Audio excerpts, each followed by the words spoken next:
So the first month of the year is basically over, and this month has been a rather intense one.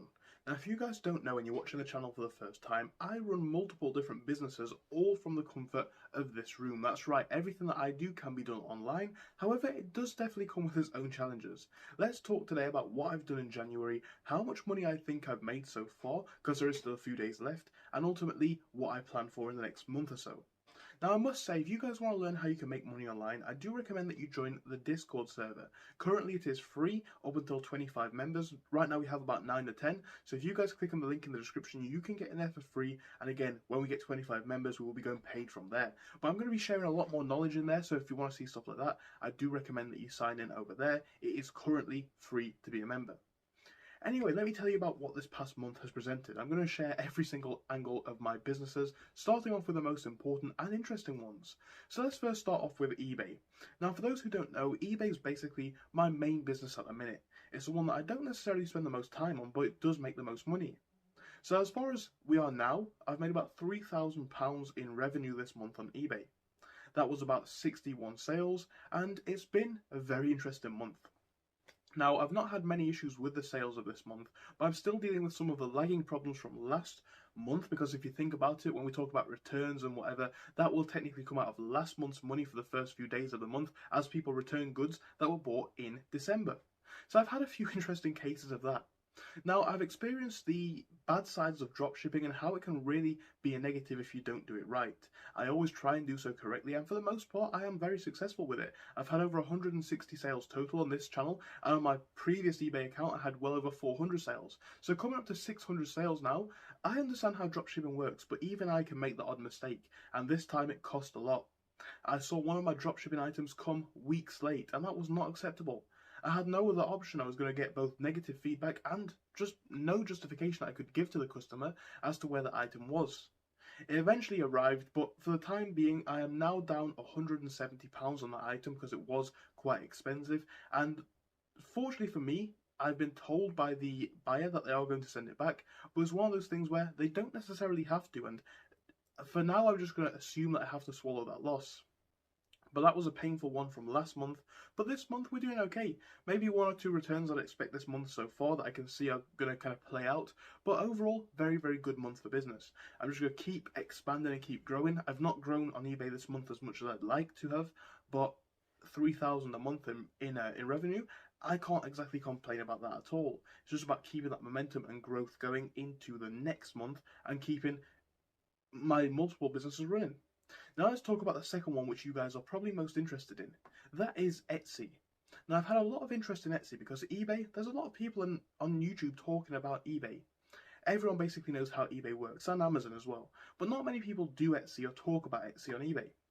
Now, my Etsy business is definitely on the back tier. It's not a high priority business. And I'm going to be honest, that is mainly for the reason that I have my eBay business. I know that's a lazy approach, but because of that, I'm slightly less incentivized to work hard on the Etsy business as well. Especially when I have some of the other businesses that I'm going to talk about in a minute, and some which I'm saving for other videos.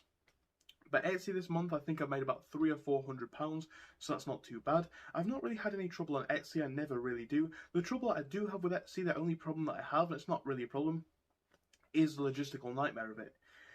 On Etsy, a lot of my orders go overseas, and they go to not places which have a lot of trade, let's say. So, you know, if it went to the US or somewhere in Europe, that'd be fine. But when I have to send orders to places like Thailand and it's drop shipped, it's quite difficult to get the sales route and the logistical element of it sorted. To send an item from, you know, China to Thailand, even though it's not that far geographically, it is a lot of a challenge. So that's one thing that I've been dealing with a lot on Etsy, but so far Etsy has been a fairly trouble-free channel. I've had no negative feedback, only good things people have to say about it, which is fantastic, and I think that's going to be a very good thing going forwards if I continue to work on it. However, I should probably pick up the pace. Now, something that I said I wasn't going to do very much of in 2024, but I have actually done, is trading on the stock market. Now, this time, I've come at it with a much more relaxed approach, and you might think that relaxed approach is going to create more potential for loss, and we're in the early days yet. But what I'm saying by this is, in the past, when it's the stock market, I've always been about making money.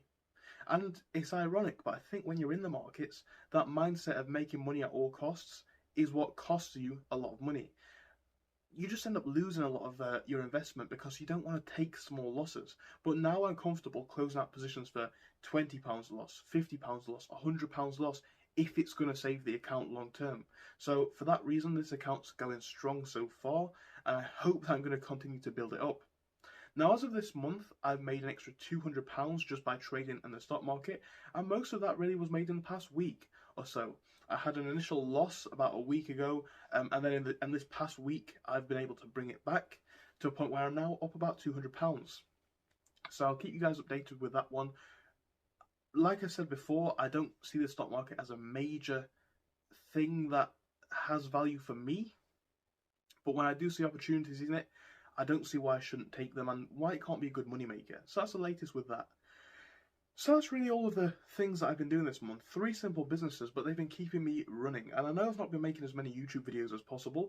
I've been a little bit ill at the moment. I don't know if you can tell sort of by the way I'm speaking. I'm quite tired and exhausted. I'm trying to get into making more and more videos again, but it's a bit of a challenge. However, there's some more stuff that I am working on that I don't really want to discuss in this video because it's not taken off yet, or it's going to be a more interesting topic alone. I'm discussing all that with you guys in the next few weeks. And I've got a few of you guys request videos that I will be making as well very soon tonight, and they'll be coming out in the next few weeks too. So thank you for watching this one, and I hope I'll see you again soon. Goodbye for now. See ya.